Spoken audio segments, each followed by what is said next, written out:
ఆప్కి అదాలత్లో item girl Rakhi Sawant గారి మీద ఆరోపణ.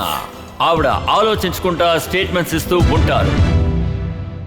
రాఖీ, నా దగ్గర ఇలాంటి స్టేట్మెంట్స్ చాలా ఉన్నాయి. దాని గురించి ఏమంటున్నారంటే, మీరు పబ్లిసిటీ కోసమే ఇలాంటి స్టేట్మెంట్స్ ఇస్తున్నారు, న్యూస్ పేపర్ ద్వారా ఒక సెన్సేషన్ క్రియేట్ చేయడానికి. ఉదాహరణకి కదిరారే పాట బయటకు వచ్చినప్పుడు మీరు ఏమన్నారంటే, ఆ సాంగ్ లో ఐశ్వర్యరాయ్ బదులు నేను ఉండాలి అని. సార్, నేను ఖచ్చితంగా ఉండాలి. ఎందుకంటే Aishwarya Rai miss world, miss universe. ఆవిడొక హీరోయిన్ మెటీరియల్. ఆవిడకి మీరు చూసారంటే ఇలాంటి ఐటమ్ నంబరో ఐటమ్ సాంగో సెట్ అవ్వదు. అది మా పని. అలాగా నడుమూపే పని అది మా పని సార్. అండ్ ఆ పాట నేను చేసుంటే ఇంకా బాగా చేసుండేదాన్ని సార్. అమితాబ్ బచ్చన్ అండ్ అభిషేక్ బచ్చన్. మీరు ఏమన్నారంటే, నేను ఇంకొంచెం హైట్గా ఉండుంటే సుష్మితా సంఘ్కి గట్టి పోటీ ఇచ్చేదాన్ని అన్నారు. లేదు, సుష్మితా సెన్తో ఎలాంటి కంపారిజన్ లేదు. Because she's very talented, she's very well spoken. So అలాంటిదేం లేదు. ఒకవేళ అది నోరు జారి వచ్చుండొచ్చు తెలియకుండా. నేను ఒక మనిషినే కదా. అలాగే మీ ఆల్బమ్ బుడ్డా అని బయటికి వచ్చింది. అప్పుడు మీరు ఏమన్నారంటే, నేను ముసలోళ్ళతో ఎక్కువ ఫ్రెండ్షిప్ చేయాలని కోరుకుంటున్నాను అన్నారు.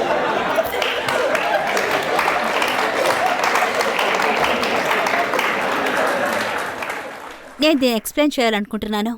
ఎందుకంటే ఈరోజు ఎన్ని వీడియోస్ బయటకొచ్చినా యంగ్ అండ్ యునో కంపెనీ వాళ్ళు నాకు ఈ పాట చూపించినప్పుడు క్యా కరేరా ముజే బుడ్డా మిల్ గయా. అప్పుడు నేను ఇమీడియట్గా ఓకే అని చెప్పాను. నేనేమన్నానంటే, ఒక వీడియోనా తీయచ్చు. ఐఎమ్ సారీ, ఇక్కడున్న వాళ్ళందరూ ఎంకానే ఉన్నారు. ఐఎమ్ సారీ, ఒక వీడియోనా తీద్దావు అని. నేనేం చేస్తాను, క్యా కరేరా ముజే బుడ్డా మిల్ గయా. అప్పుడు ముసలి వాళ్ళందరూ ఈ సాంగ్ నాకే అని అనుకుంటారు.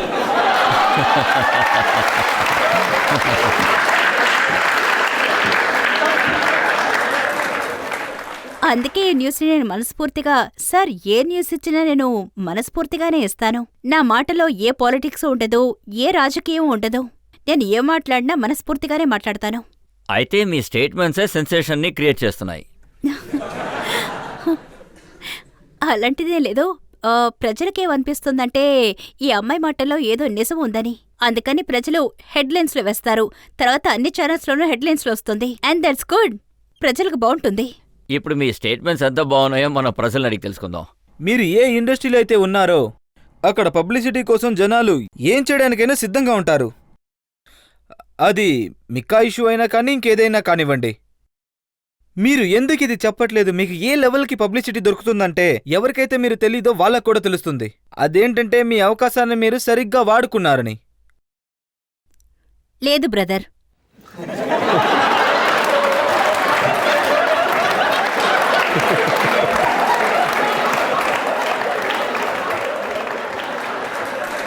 నేనేది ఉపయోగించుకోలేదు. నాకు జరిగిన దారుణాలకి వ్యతిరేకంగా నేను మాట్లాడాను. ఒకవేళ ఈ ఇన్సిడెంట్ జరిగింది అంటే ఈ దారుణానికి వ్యతిరేకంగా ఈరోజు ఇక్కడ సిగ్గు మానాన్ని వదిలేసి, నాకు పేరెంట్స్ ఉన్నారు, నేను ఒకరికి కూతుర్ని, ఒకరికి చెల్లుల్ని, అయినా అన్నిటినీ వదిలేసి మీడియాకు ముందొచ్చాను అంటే, పోలీస్ స్టేషన్కి వెళ్ళి కంప్లైంట్ ఇచ్చాను.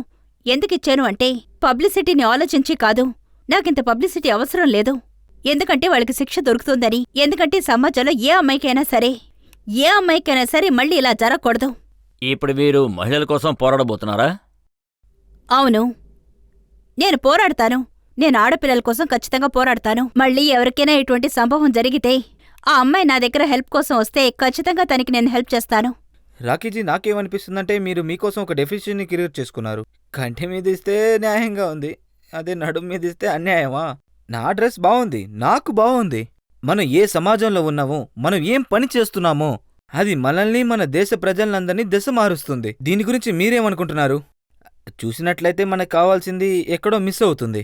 మీరు మీ ఐటమ్ డ్యాన్స్ని చేసేటప్పుడు, మీరు ఏదైనా సాంగ్ చేసేటప్పుడు కానీ, ఏదైనా సినిమాలు చేసేటప్పుడు కానీ, నేనేం చెప్పాలనుకుంటున్నానంటే, నేను ఏ సాంగ్ చేసినా, ఏ డ్రెస్ వేసుకున్నా, నా డైరెక్టర్ చెప్పడం వల్ల నేనేమీ మిస్ యూనివర్స్ని కాదు. నేను సుష్మితా సెన్ని కాదు, ఐశ్వర్య రాయ్ని కాదు. నేను అబ్జెక్ట్ చేయలేను. ప్లీజ్, ఇది వద్దని చెప్తే వాళ్ళు వినరు. నేనొక కొత్త అమ్మాయిని, నేను ఒక స్ట్రగ్లర్ని. నా డైరెక్టర్ ప్రొడ్యూసర్ చెప్పింది నేను చేస్తాను. డాన్స్ ఆడమంటే ఆడతాను, షార్ట్ డ్రెస్ వేసుకోమంటే వేసుకుంటాను. కానీ రాఖీ, మీకు ఎప్పుడు ఇలా అనిపించలేదా, మీరు ఇలా చేయడం వల్ల సమాజంలో ఉన్న యంగ్స్టర్స్ కూడా మిమ్మల్ని ఇన్స్పిరేషన్గా తీసుకుని అలా తయారవుతారేమోనని? They loved it sir. వాళ్ళకి చాలా ఇష్టం, నా వీడియోస్ చాలా సేల్స్ అవుతాయి.